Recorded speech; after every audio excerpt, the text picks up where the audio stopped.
state added more than 5,200 new cases, pushing the total to more than 524,000. Hospitalizations also up by more than 300. The U.S. reporting 3,401 new coronavirus deaths, and that's the second highest single-day death toll.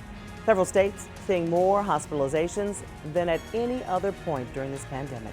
The numbers don't lie. The White House says coronavirus numbers are skyrocketing in our state. And it doesn't discriminate, not by age, race, or gender. And tonight, CBS 46's Haley Mason talks with a young woman whose family is in the middle of a COVID-19 battle.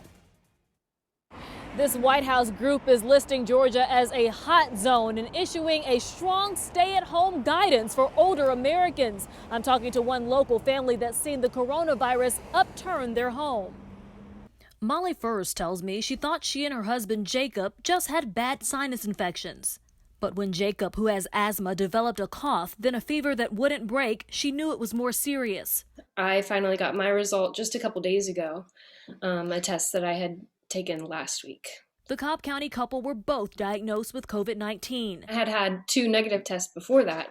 Jacob has been in the hospital for more than a week now, struggling to breathe with pneumonia in both lungs. His lungs have been so badly affected by COVID. They've been very damaged. He's a father and teacher in Cobb County, where cases have been spiking. Jacob's only 30 years old, so this shows that it can happen to anyone. And of course, we don't want this to happen to anyone. What we've been through, no one else should have to go through it. This week, the White House Coronavirus Task Force reports that Georgia now has the 26th highest rate of cases in the country. A month ago, the state was near the bottom of the list at 48. Gwinnett and Fulton still lead in the highest number of new cases, but Cobb County has now replaced DeKalb for the 3rd highest new cases in the last 3 weeks. Now the task force giving a stern warning that people 65 and up should not enter any indoor places where people are not wearing masks. And they should have groceries and medicines delivered rather than picking them up. For 40 and under, quote, assume you've been infected if you've gathered with others outside of your immediate household.